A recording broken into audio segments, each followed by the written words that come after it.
What's the worst piece of advice that you've been given as a kindergarten teacher? I'm curious.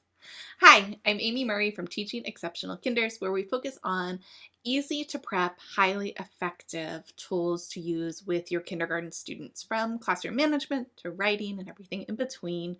And I say all of that because I think well meaning people on the interwebs, if you will, are full of advice. And sometimes that advice works for a seasoned kindergarten teacher, and sometimes it doesn't. And sometimes classes are just very, very different from school to school with different expectations, right?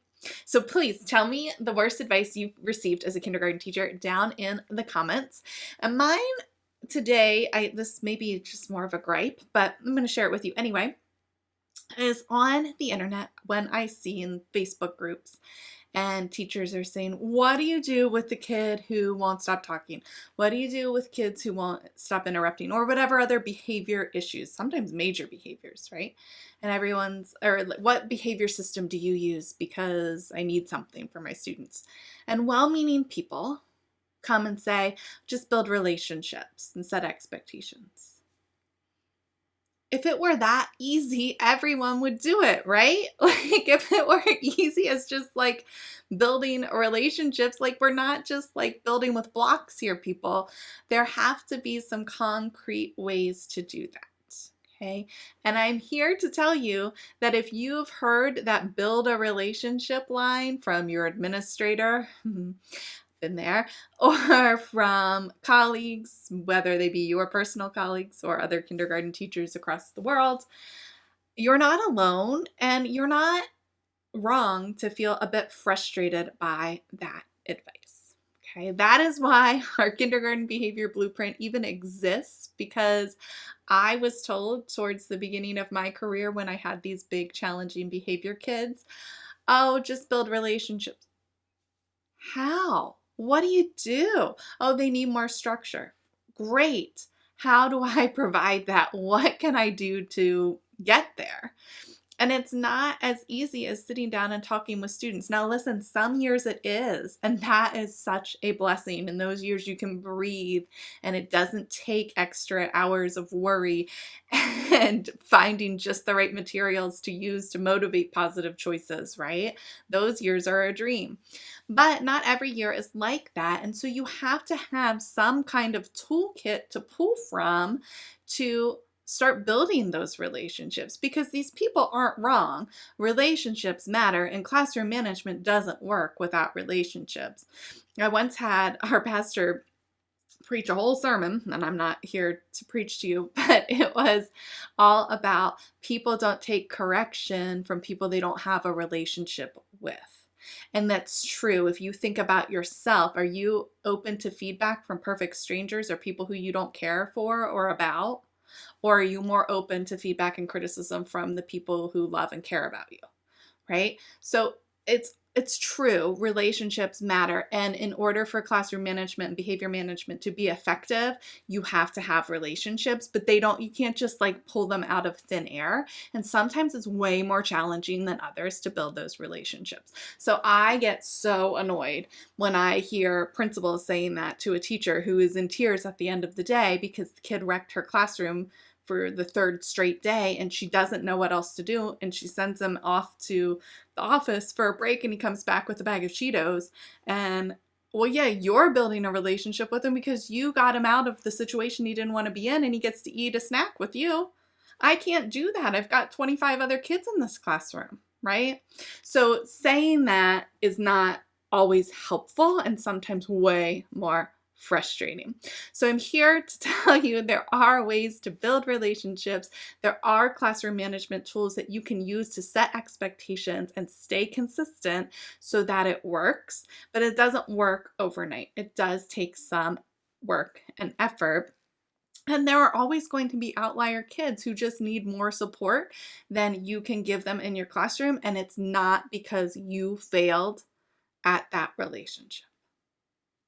Okay, so take some of that weight off of your shoulders. It's not all on you. And let's chat about just a couple of things you can do to build relationships. If school hasn't started yet, Send home a letter to introduce yourself before school starts, to send the message, hi, I'm here, I care about you and your kid, and here we're gonna have a great year. It can be super simple, okay? So that's easy breezy if school hasn't started. If school started, don't worry about that one.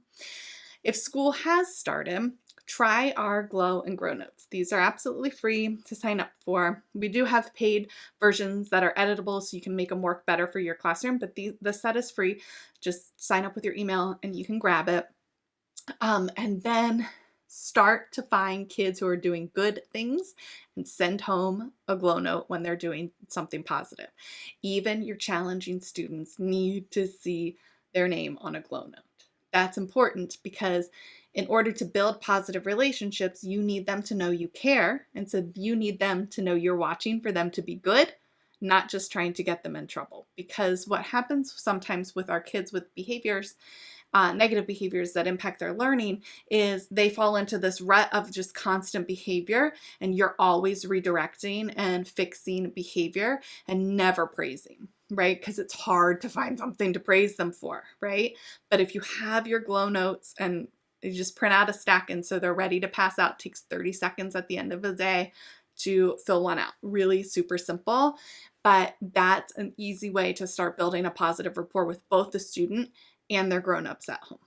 Okay, so that is my tried and true go-to. Positive notes home, and these are so simple to use. The other thing is to sort of embrace your students' interests. Some years, and I taught in a half-day program, so some years what I did in the morning was different than what I did in the afternoon. Like, we love Jack Hartman in both of those classes, but my boy-heavy morning class really loved like dinosaur stomp, brain breaks, and animal-themed things. And then my afternoon class was a little more low-key, and we could do more fun stuff because they could come back from it quicker than my morning class was able to.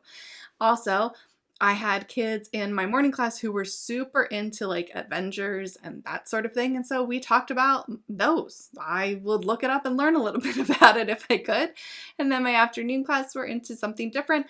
And so we would chat about their interests. And I tried to incorporate those types of things into our morning message and our morning meeting and routines and things like that. The other thing that will help you to build those relationships is finding positives in your classroom and building a classroom community. And one of my favorite ways to do that is by using some sort of whole class incentive. I've seen teachers have like those jars and you put a pom-pom in the jar, and then when the jar is full, they get an incentive. That's nice. If your jar is like the size of this little cup, that might work quickly, right? But if your jar is the jars that I've seen, it takes a while to get there, and it's a very undefined number that they need, undefined reason that they earn them. So I really prefer using something like our Build a Reward chart. I will link all of this down below for you too. But then you can focus on a specific behavior also that you want to maybe extinguish in your classroom or promote. So one year we had a really hard time being kind, just overall. There were kids, not everybody, but there were a couple kids who just kept just mean and harping on negative things that other kids were doing.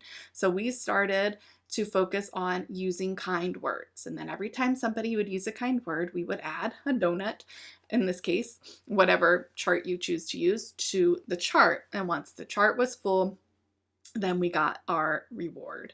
And so instead of kids tattling on other kids for being mean, they started to tattle and say, did you hear that Jack just told Susie that he really liked her coloring today? And we were starting to tattle on positives instead of negatives. It totally transformed our classroom. And then you're building positive relationships because kids know you care and are looking for them doing something positive instead of harping on the negativity all the time. So I will drop 2 freebies that you can try down below. I will also drop the link to our kindergarten behavior blueprint course.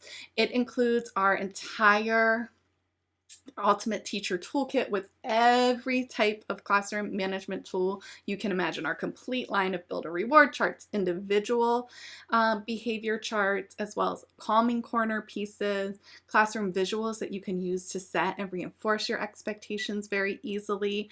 Lots and lots of good stuff in there. And then as well as training videos, sort of like this, about how to use them in your classroom to build relationships, build student independence, and get behavior under control so that you can actually teach again without the blanket build relationships advice, right? Actually, here's how we're going to do it, and here's the tools that you can use. And I promise it's all as low prep as possible because I do know that your time is so, so valuable. All right, if you have any questions, drop them in the comments while you're down there. Please like and subscribe so you don't miss our upcoming videos. And here is how you can get in touch with me if you would like to do that as well. All right, don't let other people drag you down. Take some of that weight off of your shoulders. You can do this, and it doesn't have to be an island of one. All right, until next time, have an exceptional day.